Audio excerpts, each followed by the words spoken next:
Hi everyone, and welcome to another episode of Becoming More Against All Odds. My name is Miebaka Nemieboka, and I welcome you to this very first episode of Becoming More this year, 2025. At Becoming More, we talk about lifestyle, beauty and health, wellness. We give motivational talks, and we conduct some interviews sometimes. So I appreciate your being here. I thank you. I appreciate your time, and we look forward to having a very good conversation today. Happy New Year! Happy New Year to all our subscribers and viewers. Today we're going to be talking about something very exciting. The topic is by this time next year. You can fill in the gaps. By this time next year, what would you become? What would you have achieved? How will your year be, 2025?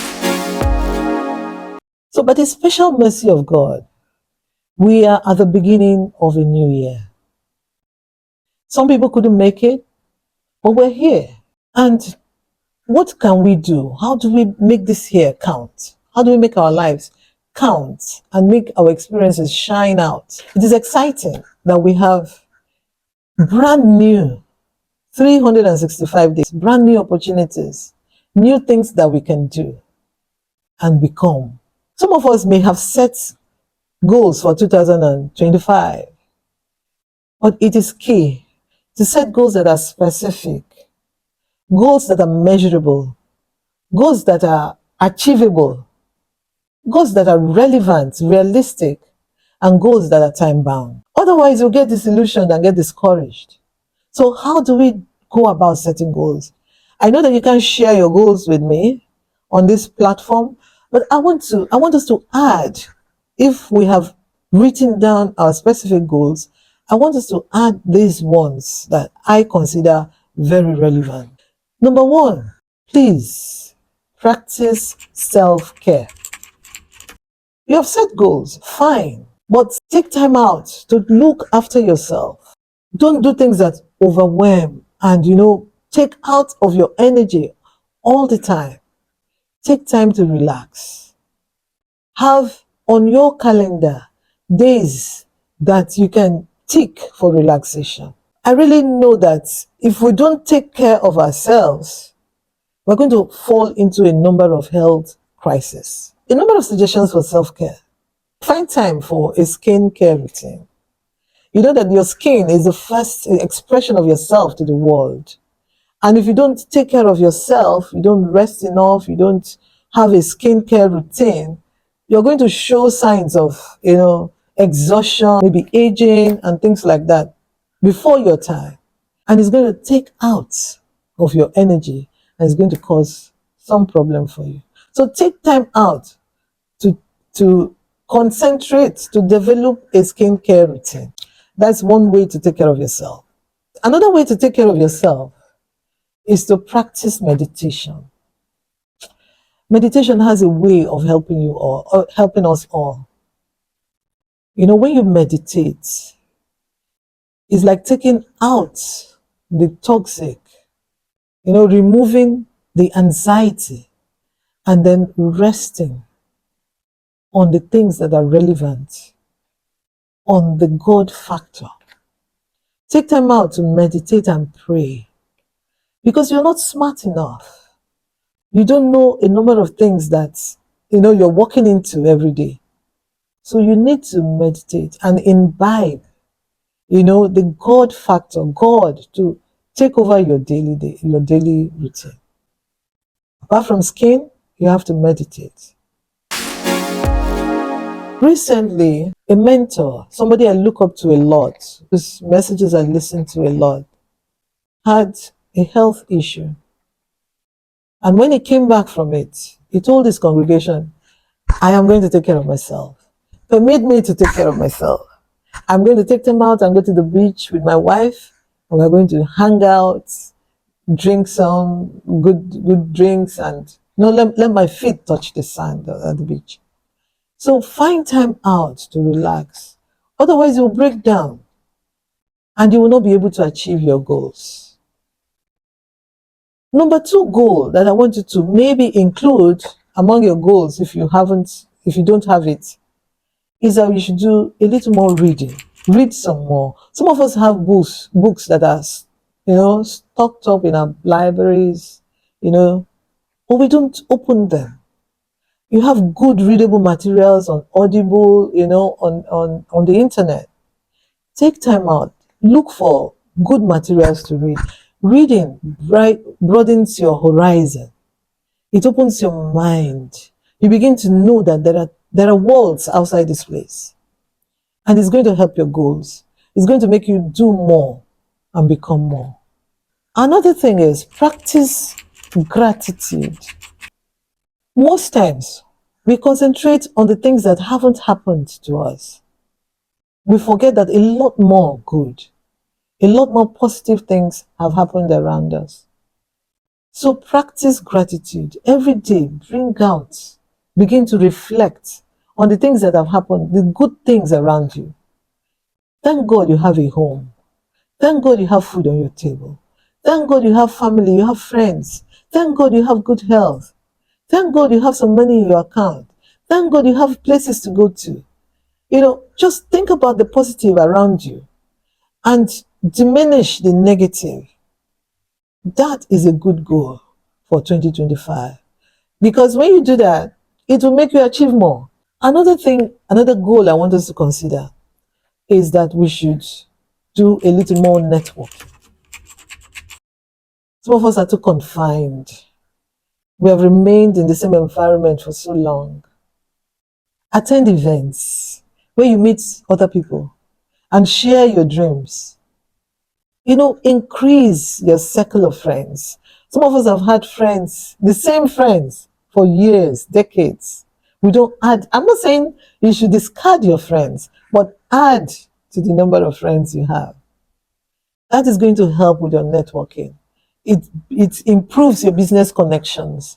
When you learn from one another as well. That is a good goal to have for 2025.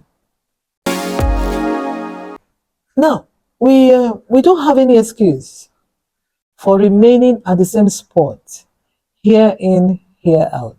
There's no excuse for that. For remaining at status quo for decades, for months, for weeks, without improving ourselves.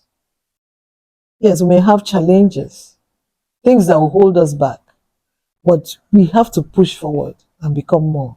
Some things may challenge us to sit back. We may have, debilitating issues that make us not move forward. But we should put that aside and push forward. There are some women I want us to talk about who became more despite the seeming challenges they had, which most of us don't have and are still docile, have not been able to dust up the dreams that we've had. Some women I want us to look at, some stories of women I want us to look at. The first one is Professor Muhensi in Gambia. This woman grew up in an African village where there was no access to electricity and water. They would need to cross a stream to go to school. She was barefooted, scanty clothes on her back. In fact, that river at some point it could overflow and the current would be very fast. She lost some of her classmates trying to cross that river to the village where they were going to go to school. But she came out. Today she's a professor. And she became the first female vice chancellor in a public university in Namibia. Today she's chairperson of so many alliances. One is the Ubuntu Net Alliance, where there is a research and education outfit. She overcame all those things. Some of us grew up in good homes. We have everything within our reach, but we cannot actualize our dreams. Or is it that we don't dream at all? Maybe some people don't dream at all. But let us begin to focus on the yearnings of our hearts and know that these things are achievable. We can actually become more if we put our hearts to it. The second woman I want to talk about is Helen Keller. Helen was born blind and deaf. The only way she could communicate was by touch. But some of us have all our senses intact and we don't achieve anything. This lady, Helen, she wrote a book that was a bestseller. How did she do that? And she became an advocate for people with disabilities. We can do more. We have the opportunities. We have everything at our disposal to become more. Or are we going to talk about Vanessa Tyler or Cheryl Hunter, who had horrific experiences? In fact, Cherry's experience was like what you find in the movie Taken. We traveled for the first time to Europe and was messed up and left for dead. She wanted to be a model. But today she has her own outfits and doing very well, thriving in her profession. People have had backgrounds, very negative experiences, but they have let them go just to become more. We too can. In this new year, we have a lot to achieve. It's a new year of greatness. It's a new year of becoming all that our heart desires. We have every day can become what we want it to be with God on our side. What we have right now, the circumstances we have, may be intimidating, maybe overwhelming. You can tell yourself, I can do this. What will make the difference? What will make the difference is our mindset. We know this popular saying, whether you think you can or you cannot, you are right. The people that have gone ahead to achieve great feats, they don't have two brains. The people that invented aeroplanes and quantum physics, they don't have two brains. The people that have gone ahead to make great strides in fashion and beauty and cinema, they don't have two brains. It's the mindset. If you tell yourself you can achieve, you can. I know that sometimes it may be low, yeah. It's expected, but rise up from the ashes of that despair and do more. And believe that you can do more. It is your belief that will make you achieve. Quincy Adams, one-time president of the United States, said something. He said, duty is ours, but results are God's. So we have our part to play. When we believe, we go out, put one foot in front of the other, do the necessary things. Like we said, when we strategize with our goals, we don't set unrealistic goals. We set goals that are achievable. You take the first step towards achieving that goal. But the result is God's. And that is why we need to knit ourselves into the Almighty, the God who does all things well, the one who has power to bring our plans to fruition. He's the one that we need to cling to. And because he loves us, and he has not thrown us into earth for nothing, he has a purpose for us. If we find that purpose by knitting ourselves to him, he's going to lead us in the direction of finding our goals and achieving them and becoming more. Develop that inner dialogue that successful people have. They don't see failure as the end. Failure cannot be our end. Failure is a means of learning. Failure tells us there is another way to doing this thing that will make it work. So when you fail, you get up again and you do it.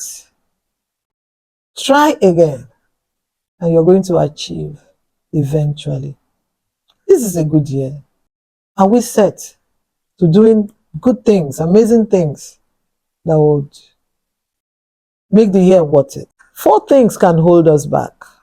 The number 1 thing is fear. Fear of failing. Fear of the unknown. Fear that you don't have enough. Fear that you're not good enough. Fear can only hold you back. And you need to put those things that you're afraid of aside. I'm not saying you should be reckless, like No, like we know courage is not the absence of fear. But take courage, move. Those things that are making you afraid, put them down and see how you can overcome them if they are genuine. Fear is the number one thing that will hold us back. Number two thing, maybe our environment, because of our past experiences. You tried something and you did not get it, and you think that next time too you're going to fail. Environment, our experiences can inhibit us. Another thing could be our perception of something. You think that everybody is against you.